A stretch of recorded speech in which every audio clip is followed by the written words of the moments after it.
What's up? It's me, Marty Yitram, the geeky American otaku, and you are in the Nerd Nest.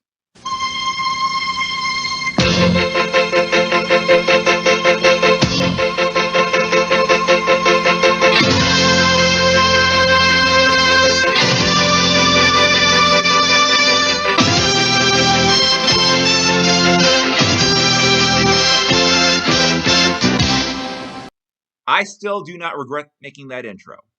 Anyway, as you know, I've been working on more of my Let's Plays, and I recently uploaded my newest one, the N64 version of Jeopardy! And I've got more planned for August, as well as a new game show played by anime characters. Why I do that, I don't know. I'm just weird. Anyway, but for now, it's time for an all-new edition of 15-minute game show reviews.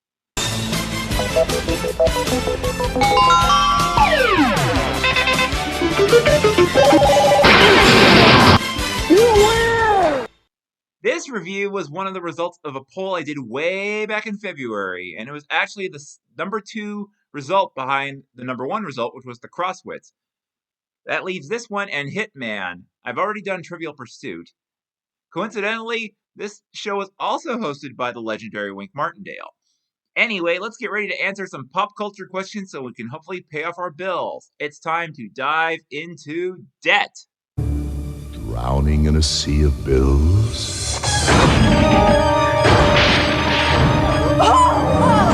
Then it's time to play Debt. The game show where 3 debt-laden Americans just like you compete to have us pay off all their bills and go home with nothing. And now, let's meet today's contestants. I'm Kieran. I'm in debt because in the past year I bought a new car and had a baby. I'm Glenn, and I'm in debt because I charged equipment to start my career as a director.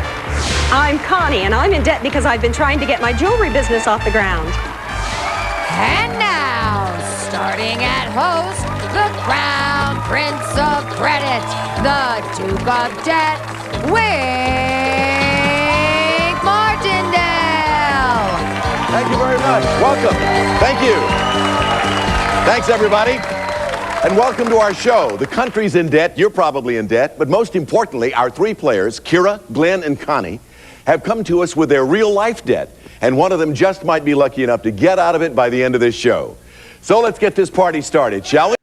Another great cable game show from the 1990s, this show had a criminally short run of just 2 years, but it featured an interesting premise. Millions of Americans are in debt, as is the country, and this game show gave 3 people a chance to win enough money to pay off their real-life bills, and maybe even win their debt back, by answering questions about pop culture.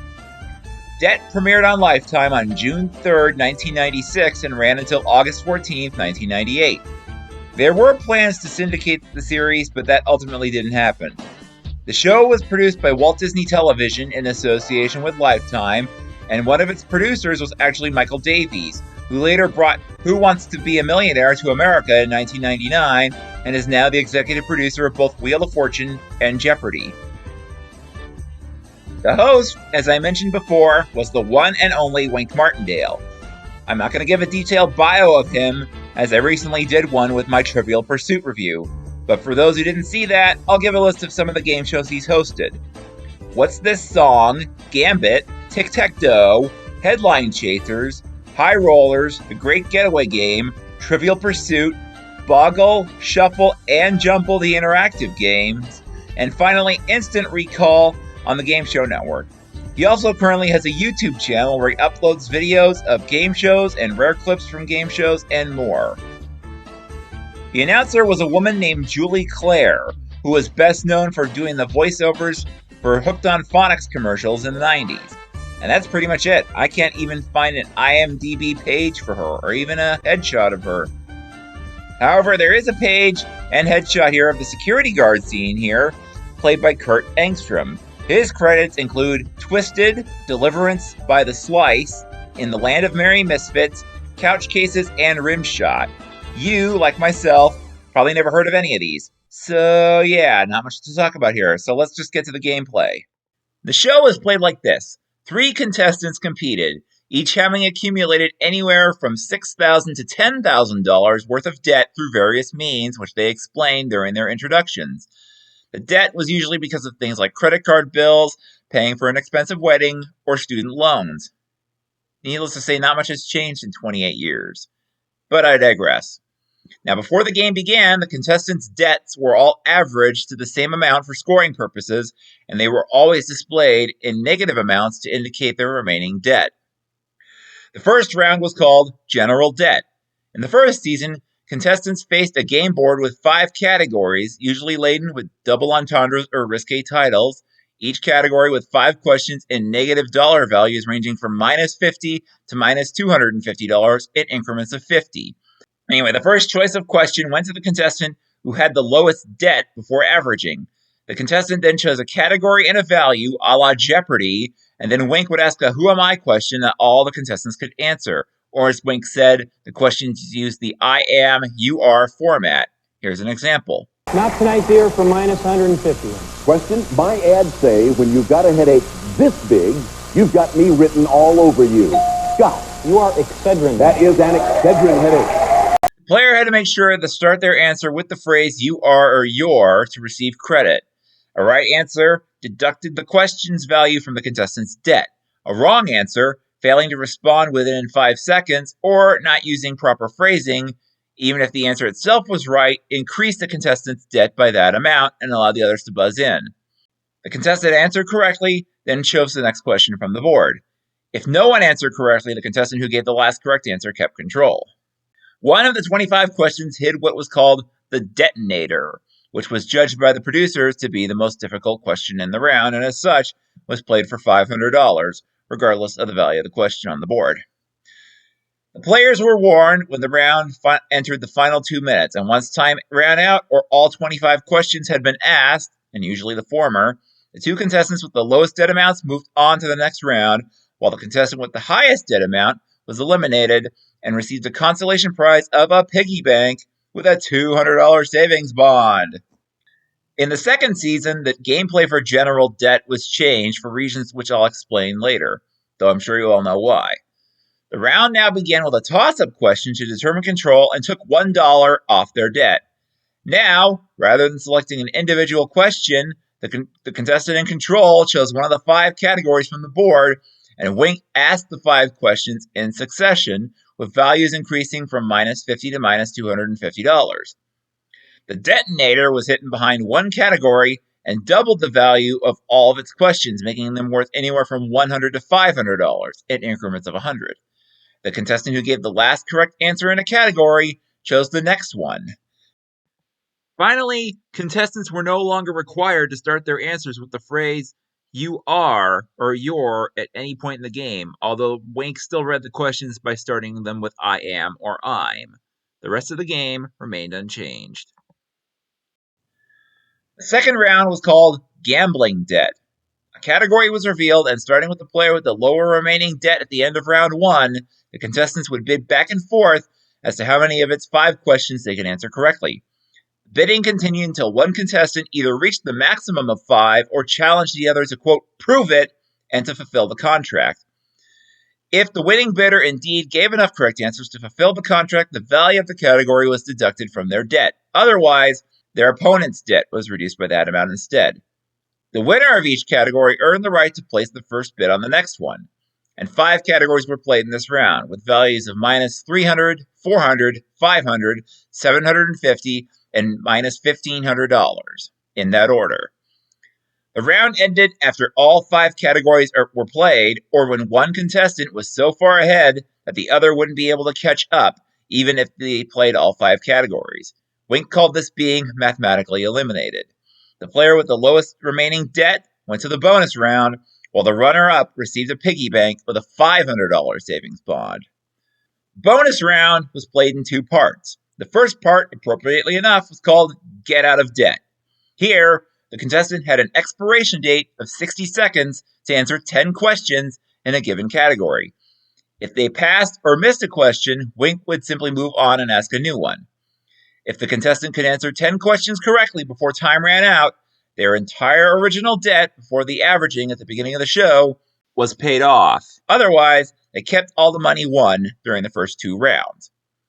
In the second part, which was called Bet Your Debt, the winner had the option to quit and take the money they won, or risk it all on a final double or nothing question, which would be based on their specialty in the world of pop culture, such as their favorite movie or TV show. If they chose to go for it, Wink would read the question in full, and the player would then have 10 seconds to answer. If they were right, they doubled the amount of their original debt, or whatever they won in the first 2 rounds if they fell short in the first part of the bonus round. But if they got it wrong or gave no answer, they lost everything, and they were back to square one. If the latter happened, they would still receive a piggy bank with a savings bond worth $1,500, or $1,000 if they crapped out and get out of debt. However, if they chose not to go for it, Wink would still ask the question to see what would have happened. Notably, the security guard would only appear if the contestant won the first half of the bonus round. And that's how debt was played. Now let's see if we can average a grade for it. Yet another great game show that was criminally short-lived.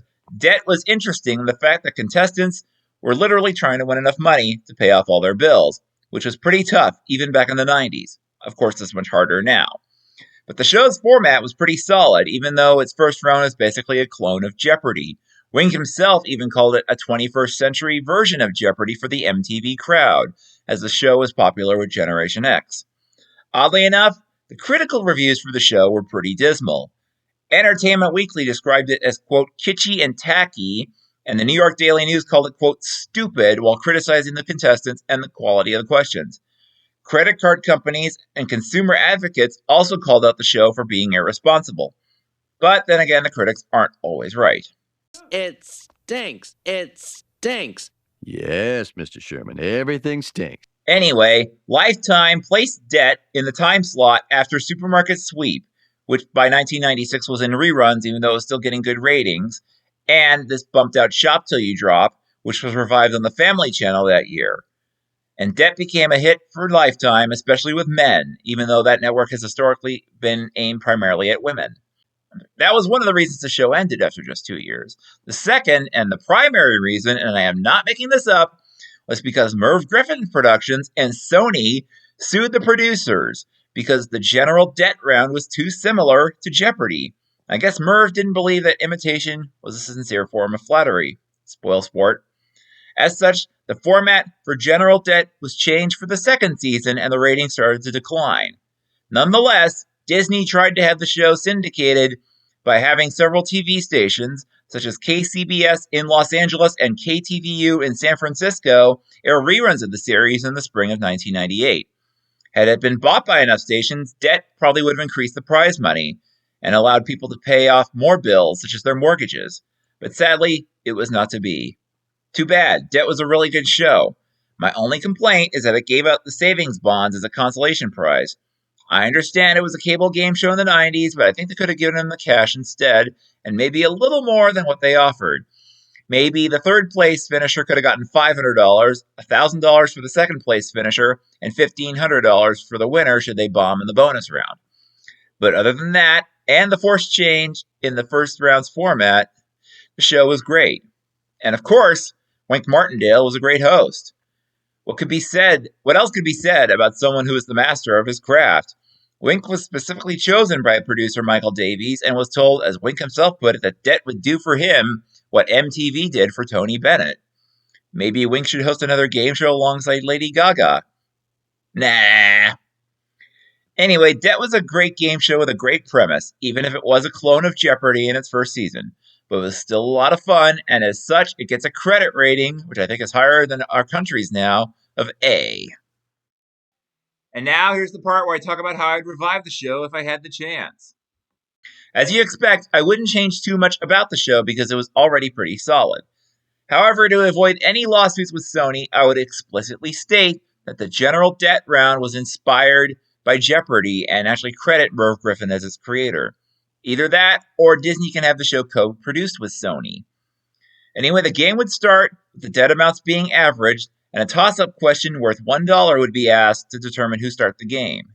I actually didn't mind that part too much. Contestants could now have anywhere from $25,000 to $50,000 in debt, though there might be special shows where they have more, such as a college week to pay off student loans, or maybe a pay off your house week or something. Anyway, As such, the dollar amounts in general debt would be increased to $200 to $1,000 in increments of 200. Also, I won't put the minus sign before the dollar amount, so they'd be mathematically correct. Detonator would still be the hardest question on the board, but it will now be worth $2,000. At the end of the round, the player with the highest score would be eliminated and receive a consolation prize of $2,000. Gambling debt would be played the same, but the categories would now be worth $2,500, $3,500, $4,000, $5,000, and $7,500 in that order. The round ended after all 5 categories are played or until one player couldn't catch up, and the player with the highest score was again eliminated but won $4,000. No more savings bonds. Those are dumb. The get out of debt and bet your debt rounds would again be the same, but the champion would still receive $7,500 if they crapped out in the latter part. As for the host, I'd go with either Frank Nicotero, who, as you can see here, was a contestant and won, or maybe Todd Newton, Jeff Sutphin, or former Jeopardy champ James Holzhauer. Anyway, that's my most recent episode of 15-Minute Game Show Reviews. Remember, subscribe to my YouTube channel and to follow me on Space Hey. I got more videos coming soon. I'm Marty Ittram, the Geeky American Otaku, and I'm signing out of the Nerd Nest. Stay cool, everyone.